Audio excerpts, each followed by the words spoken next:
My name's Oliver. I'm 27 now, and if you'd told me a decade ago that I'd inherit my grandfather's entire estate, worth an unbelievable $3.5 million, I would have laughed in your face.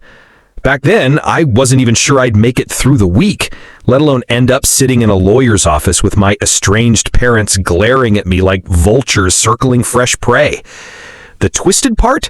These are the same parents who tossed me out at 18, cut me off completely, and said I wasn't their problem anymore. Yet here they were, acting like nothing had happened, suddenly reappearing at the will reading as if the past 10 years had been erased. My childhood wasn't a sob story about poverty. My family had money. We lived in a nice suburban house. My dad was a regional manager for a logistics firm, and my mom worked part-time as a teacher, though she carried herself like she ran the whole neighborhood. Their biggest obsession was appearances. My sister, Claire, was the star of the family. Perfect grades, cheerleading captain, the daughter who could do no wrong. And then there was me, the one labeled as the disappointment. I wasn't rebellious, not really. I just wasn't who they wanted me to be. I liked painting more than football, books more than cars. I questioned things instead of blindly following their rules, and to them, that was an unforgivable flaw. By the time I hit my teens, the cracks were obvious. Money became their favorite weapon. For Claire's 17th birthday, she got a brand new car. I got told to be grateful for whatever hand-me-downs came my way. Her college tuition, fully paid. Mine, figure it out yourself. And when I dared to point out the unfairness, I was shut down hard. My mom would roll her eyes and say, "Oliver, you're just too sensitive. You think the world owes you something." My dad would mutter that I'd never make it without their help. One dinner still burns in my memory. My father leaned across the table, looked me dead in the eye, and said, "If you're still living under this roof at 18, you're a failure." I laughed out loud at the time. What else could I do? But inside, I felt like my chest was caving in. When I turned 18, they didn't just push me out, they staged it like some kind of twisted ceremony. They sat me down and announced I was cut off financially, saying, "It's time for you to learn the value of hard work." No money, no backup plan, nothing. I left with only a backpack, 2 sets of clothes, and a part-time job that barely covered food. That first night, I slept in the backseat of my car. Meanwhile, Claire was posting pictures from her sorority house with her shiny new MacBook and a credit card courtesy of Dad. The only one who never abandoned me was my grandfather, my dad's father. He wasn't like the rest of them. Where my parents saw flaws, he noticed promise. When they mocked me for being reserved, he'd smile and say, "Oh, that's because you think before you speak." He never cared that I wasn't the athlete, the favorite, or the golden child. He accepted me exactly as I was. On weekends, he'd invite me over, make sure I had a warm meal, and let me crash on his couch when home life became unbearable. I never told him the full details of what my parents had put me through, but he wasn't blind. He picked up on the tension. He noticed how I stiffened whenever my dad's name came up. Over time, he became more of a father figure than my actual father ever tried to be. Nearly 10 years passed. I'd carved out a modest existence, nothing fancy, long hours at work, saving every spare dollar and keeping my distance from family. Claire would still send the occasional smug message about her trips or her new house, just to remind me I was beneath her. My parents? Silence, unless they wanted something. Then I'd get a call dripping with my mom's honeyed tone. "Oliver, honey, how are you doing?" I never fell for it. My replies were clipped, guarded. I refused to be their backup plan. Then came the call I'd both dreaded and half expected. My grandfather had passed away. Even though I knew he'd been unwell, I'd clung to hope he'd pull through. Losing him felt like losing the only family who had ever truly loved me. When the lawyer reached out about the will reading, I assumed I might receive a keepsake, a letter, a watch, something meaningful but small. Never in my wildest thoughts did I believe I'd be the one inheriting everything. The moment I stepped into that oak-paneled office, my chest tightened. My parents and Claire were already there, dressed to impress as though they were attending a gala. My mother wore a wide smile, my father sat with smug confidence, and Claire gave me a slow once-over as though sizing up what I might now be worth. I wanted to walk out, but I forced myself to sit. The atmosphere reeked of false sweetness. My mother leaned over, whispering, "Don't worry, Oliver. We'll make sure the estate is taken care of properly." My father chimed in, "Yeah, of course, we'll manage it for you." They were already counting the money in their heads, convinced I was still the powerless boy they'd discarded. Then the lawyer cleared his throat, shuffled the papers, and spoke the words that made my pulse race. Per the wishes of the late Mr. Harold Montgomery, his entire estate, valued at approximately $3.5 million, is hereby left to his grandson, Oliver Montgomery. For a moment, the world froze. I could almost picture my grandfather's knowing grin, as if he had orchestrated this exact scene. My parents' smiles turned stiff. Claire's jaw actually dropped. And then the lawyer continued, flipping the page. "There are additional stipulations you'll want to hear." That's when everything took a turn none of us were prepared for. My mother was the first to mask her shock, though her voice was pitched too high, too sugary, betraying her nerves. "Well, of course, that makes sense," she said, clapping lightly. "Oliver was always so close to Dad, but naturally, Oliver will need our guidance. He's inexperienced with finances. We'll step in, won't we, dear?" She turned to my father, who gave a slow nod, as if the matter had already been settled. He leaned back in his chair, fingers steepled. "Yes, Harold meant well, I'm sure, but Oliver isn't equipped to manage an estate of this size. $3.5 million is a lot for someone with no financial background. It could ruin him. It's only logical we oversee the funds on his behalf." The way he said ruin him twisted my stomach. To them, I wasn't a person. I was just an obstacle standing between them and a fortune. Claire smirked, tucking a strand of hair behind her ear, like she was already picturing the shopping sprees ahead. "Honestly, Oliver, don't take this the wrong way, but you've never exactly been responsible. Remember that time you maxed out that tiny credit card freshman year?" She gave a little laugh, as though that single mistake defined me forever. "And Dad's right, a sudden windfall could really mess you up. Let us help." The lawyer cleared his throat, cutting through their performance. "If I may, Mr. Montgomery specified very clearly that the estate belongs to Oliver alone. No trustees, no oversight, full control." His eyes flicked toward me, almost as if to say, "Your grandfather knew they'd try this."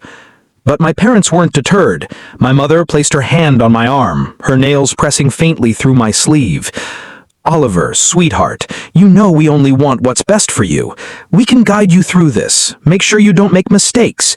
Think of it as a family effort. Your grandfather would want us all to benefit." That word benefit hung in the air. For them, not for me. I stayed quiet, forcing my expression to remain neutral, but inside I was boiling. Years of being told I wasn't enough, of being shoved aside for Claire, of sleeping in my car while they laughed in vacation photos. And now they thought they could waltz in and seize the one thing my grandfather had left me. It wasn't about the money anymore, it was about their arrogance, the assumption that I couldn't possibly run my own life without their control. Claire crossed her legs and leaned in, her voice soft but dripping with condescension. "Look, Oliver, you've done fine for yourself, I guess, but this is different. You don't want to end up like those lottery winners who lose it all in a year, right? Think about it. You're not even a homeowner. You still rent, don't you? You've never invested before. What if you blow it all? It just makes sense that Dad handles it. He's been managing money his whole career." She didn't say it outright, but I heard it anyway. She'd always see me as the failure, the one lagging behind, the one they could keep under their thumbs. The lawyer didn't even look up from his papers this time. "Again," he said flatly, "Mr. Montgomery's instructions are explicit. No one but Oliver is to control or manage the estate." My father's jaw tightened, though he forced a thin smile. "Of course, we're just concerned, that's all. You understand, son?" Son. He said it like it was some term of endearment, but it felt hollow. This was the same man who had once told me I'd never make it without him, the same man who had watched me pack my things on my 18th birthday without offering even $20 for food. And now he expected me to hand him millions out of gratitude. My mother gave a light laugh, tilting her head. "Oliver, you know we always wanted the best for you. Maybe we were tough, but look how strong you've become. That was our way of preparing you. Don't hold grudges. Let's move forward as a family." I nearly choked at the hypocrisy. Preparing me? By throwing me out? By letting me scrape by while they showered Claire with everything? It wasn't them who prepared me. It was my grandfather. He taught me resilience, patience, and quiet strength. Still, I said nothing. I wanted to hear every manipulative word. Let them bury themselves. The lawyer continued reading through the details, but I barely absorbed a thing. My parents whispered to each other, already plotting. Claire tapped on her phone under the table, no doubt texting her boyfriend about how rich she was about to become. I sat still, but inside something was shifting. After all those years of being dismissed, after all those nights wondering if I was worth anything, suddenly I had the power, and they hated it. When the lawyer finally wrapped up, my mom rose quickly, smoothing her skirt. "Well, thank you, Mr. Thompson. Oliver, we'll go over the details at home. You'll come tonight, won't you?" She said it like it was already decided, like I'd fall back under their control. My father added, "Yes, we'll start planning. Investments, property management, taxes. Don't worry, we'll handle everything." And Claire, with her smug little smirk, leaned close as we walked out. "You're lucky, Oliver. If it weren't for us, you'd drown in all this. Don't forget who actually knows what they're doing." I clenched my jaw, fists tightening at my sides. Lucky? No, I wasn't lucky. I was chosen. My grandfather had seen through them all, and he trusted me. As much as they wanted to pretend otherwise, they weren't in control anymore. But I didn't say a word. Not yet. Because I knew this was just the beginning. I left the law office that afternoon with my head spinning, the copy of my grandfather's will clutched like a lifeline. My parents left with brittle smiles, the kind you wear when swallowing disappointment, but I could feel their eyes burning into my back as I walked away. And I knew them well enough to understand one thing. This wasn't the end of their schemes. It was only the beginning, and I wasn't wrong. That same evening, around 9 p.m., there was a knock at my apartment door. When I opened it, Claire stood there, dressed like she was heading to a fashion shoot, her perfume filling the air. She smirked and walked inside without waiting for an invitation. "Cute place," she said, scanning the small living room with raised brows. "But let's be real, Oliver. This won't do anymore. You'll need something bigger. And you know who can help with that? Me!" I shut the door slowly, already drained. "What do you want, Claire?" She sank into my couch like she owned it, crossing her legs with practiced ease. "Simple. I'm here to make sure you don't embarrass yourself with this inheritance. You've lived small for so long you don't even see what you've got. Think about it. Dad knows investments, Mom has connections, and me?" She twirled a lock of hair between her fingers. "I've got style. Picture the three of us guiding you. We could grow Grandpa's estate into something huge if you stop being stubborn." Her words stung, not because they were true, but because they echoed every insult my parents had drilled into me over the years. Small, stubborn, incapable. She'd memorized their script. "I don't need help," I said firmly. "Grandpa left it to me, not you, not them, me." For a split second, her smile cracked, but she covered it with a laugh. "Oh, Oliver, you really think that? You think Grandpa didn't expect you to lean on family? You wouldn't have even met that lawyer if Mom hadn't told you when the appointment was." That's when it hit me. She wasn't there to support me. She was there to test me, to see if I'd fold. But the real betrayal came a week later. The lawyer called, his voice sharp. "Oliver, I need to ask, did you authorize any changes to the estate account?" My stomach dropped. "No. What are you talking about?" "There were attempts to access the funds. Someone posed as your representative. Luckily, the bank flagged it because of stipulations in the will, but they insisted you had given verbal permission." I knew instantly who it was. My parents. That night, I drove past their house. It looked exactly the same as always. 2 cars in the driveway, porch light glowing, a picture of suburban warmth. I sat in the dark, gripping the wheel, staring at the house I'd been banished from. And for the first time, I didn't feel sadness or longing. I felt cold, calculated. This wasn't just manipulation anymore. This was attempted theft. They were willing to lie, forge, and break the law just to strip away what Grandpa had trusted me with. As if the universe wanted to twist the knife deeper, Claire texted me that night.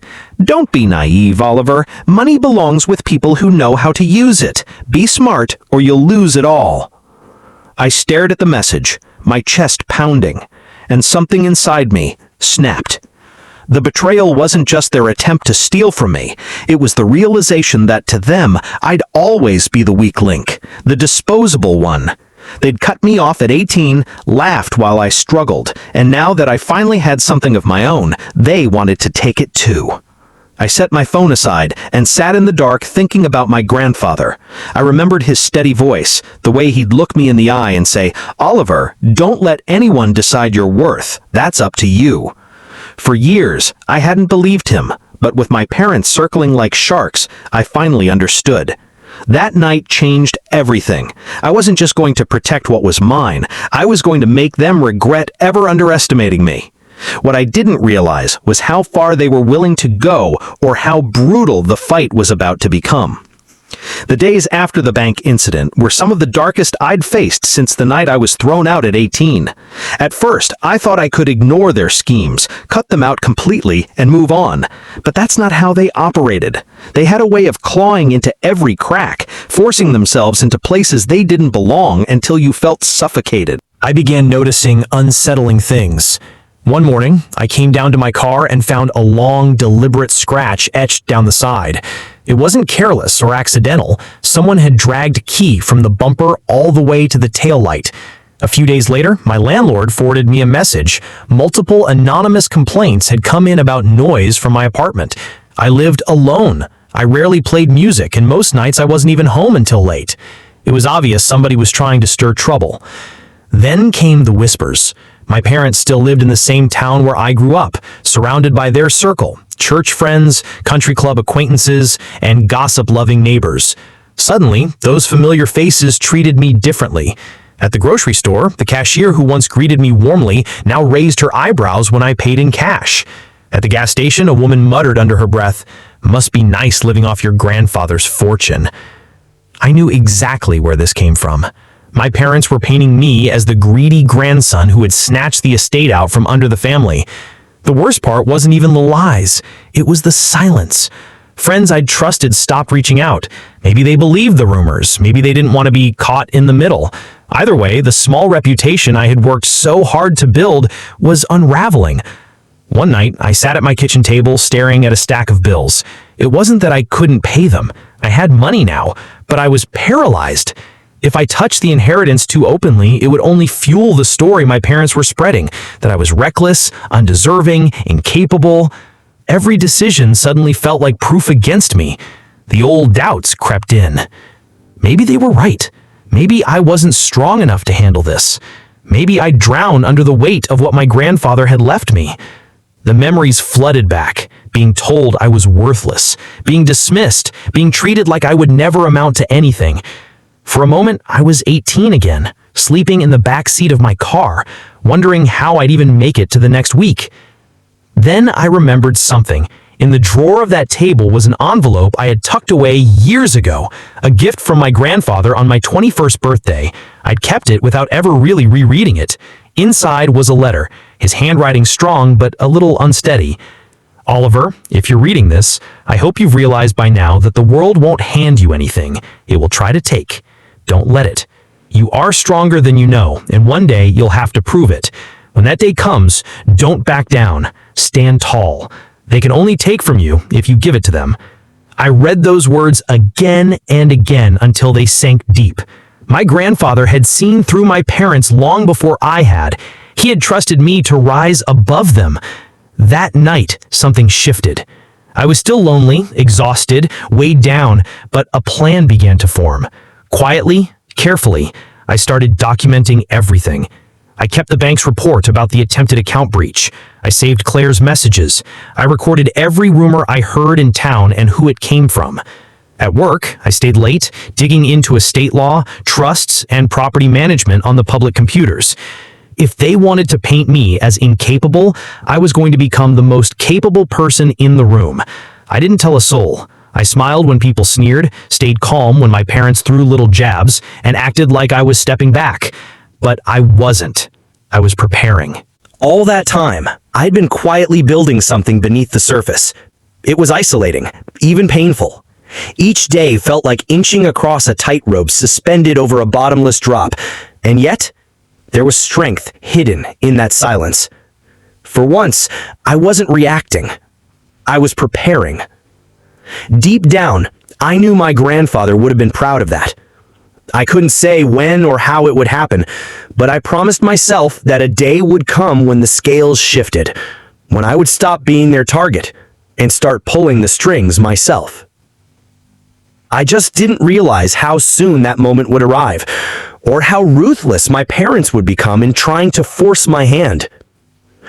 The change wasn't immediate, but once it started, it felt unstoppable, like a tide that had finally turned after years of being dragged under.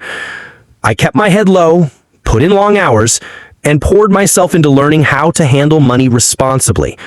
It was never about wealth for me, not really. It was about proving to myself that I wasn't the helpless child my parents always painted me to be. The first real turning point was when I hired a financial advisor. Not one of those glossy, connected types tied to my parents' world, but a precise, steady man named Richard, recommended by a colleague. He didn't care about the size of the inheritance. He didn't talk down to me either. Sitting across from me with a yellow legal pad, he asked clear, thoughtful questions, listened without judgment, and by the end of our first meeting, handed me a straightforward plan: diversified investments, tax strategies, long-term stability. "You're more than capable," he said as we shook hands. "You just needed someone to remind you of it." Those words lit something inside me. For the first time, I wasn't clinging to my grandfather's gift out of fear. I was building on it. Not long after, I used part of the estate to buy a modest home in a quieter neighborhood. Nothing extravagant, nothing my parents could sneer at as showing off, but it was mine. That first night, walking through the empty rooms, I stood in the middle of the living room and let the silence wash over me. No one could throw me out here. No one could tell me I didn't belong. The keys in my pocket were proof that I had finally carved out something real. Work began to shift too. I'd been just another name on the roster, invisible. But with my grandfather's words echoing in the back of my mind, I started volunteering for projects, staying late, pushing harder. People began to notice. A small promotion came, but it meant everything. "You've got leadership in you, Oliver. You just need to believe it yourself." I didn't broadcast my progress. I knew better than to let my parents hear about it too soon. But word travels fast in small towns. Before long, whispers began to circulate. He bought a house. He got a promotion. Maybe Harold knew what he was doing after all. The rumors my parents had seeded for years were starting to unravel, and that new flicker of respect, even begrudging, frightened them more than anything else. One evening, Claire appeared uninvited at my new doorstep. I didn't let her inside. She stood on the porch, in heels, arms folded, her face torn between disbelief and irritation. "Nice place," she said flatly. "Did you decorate it yourself, or did you finally get someone to hold your hand?" I didn't bite. Leaning against the doorframe, I simply replied, "I'm doing fine, Claire. Better than fine." Her eyes narrowed. "Don't get cocky, Oliver. You think one house and a promotion means you've won? Dad's already looking into ways to..." She cut herself off, biting her lip. But I caught it. Looking into ways to what? Regain control? Undermine me? It didn't matter. At that moment, I understood they hadn't given up. And I realized my progress wasn't just survival anymore. It was leverage. Every step forward was a weapon they couldn't take from me. So I began building beyond their reach. I joined a local charity board in my grandfather's honor, continuing the work he had quietly supported for years. There, I surrounded myself with people who had respected him, people who remembered his integrity and generosity. Each handshake, each connection was another strand in a web they couldn't cut with gossip alone. Inside, I was still cautious, still scarred from years of dismissal, but confidence was beginning to root deep. My parents expected me to falter, to be crushed by responsibility. Instead, I was learning to thrive in waters deeper than they had ever imagined. Still, I stayed discreet. I knew the storm wasn't past. If anything, it was building. And when it broke, I wanted to be ready. Because my parents weren't the type to retreat quietly. They had tried manipulation, theft, and slander. None of it had worked. The next move, I knew, would be more desperate. The setup came almost by chance, or perhaps guided by my grandfather's hand even after his passing. At a charity board meeting, I met Daniel Grant.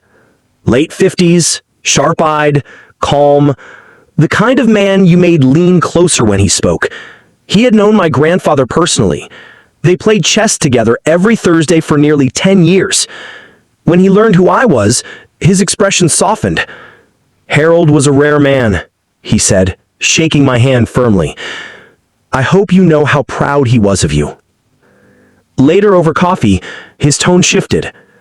"You should be careful," he said quietly. "Your grandfather anticipated there might be trouble after he passed. He put safeguards in place." I froze. Safeguards? What kind of safeguards? Daniel smiled faintly. "That's something we can go over more formally, but let's just say Harold wasn't blind to your parents' nature. He made sure the estate couldn't be stolen without consequences. If they overstep, it won't just be wrong, it'll be legally disastrous." For the first time, I realized I wasn't only defending myself. I had ammunition. Over the next few weeks, Daniel revealed what my grandfather had done. The estate wasn't just money in an account. It was carefully structured. There were deeds, property shares, even a trust set aside for philanthropic projects under my name. More importantly, there were airtight clauses that disinherited my parents the moment they tried to interfere or claim representation. Every page had been signed, notarized, locked in place. My grandfather had known. He had seen the storm coming, and he had armed me with not only the resources to survive, but the leverage to fight back. Meanwhile, my parents became bolder. Letters began arriving in stiff envelopes, their signatures typed neatly at the bottom. Suggestions, proposals, each one a veiled attempt at control. One letter urged me to hire Claire as a family liaison. Another suggested liquidating the estate properties and funneling the proceeds into trusted family accounts. I didn't respond to any of them, but I kept them all in a folder, just as Daniel advised. Paper trails are powerful. Every word they send is another noose they're tying for themselves. At the same time, my own world was expanding. Work recognized me again, this time with a substantial promotion, more authority, a seat in strategy meetings. Suddenly, people who had ignored me were asking for my input. Respect was no longer whispered. It was spoken aloud. And with respect came allies. The more people saw me rise, the more they began to push back against my parents' rumors. At community events, I'd hear over here, "Oliver has really turned out well." And "You can tell Harold raised him right." Every remark chipped away at the false image my parents had tried to craft. The best part? They didn't know. While they schemed, I was gathering allies, building influence, and collecting proof. They still thought I was that boy they cast aside with nothing but a backpack. They expected me to cave, to hand them the reins and thank them for it. But I wasn't that boy anymore. I was a man with power. Power they couldn't even see coming. And then came the moment that tied it all together. One evening, Daniel handed me a small leather-bound notebook, worn with age. "Your grandfather asked me to hold on to this until I believed you were ready." Inside were pages of his handwriting, reflections, lessons, and at the very back, a detailed outline of how to counter every move he predicted my parents might attempt. He hadn't just left me wealth. He had left me a battle plan.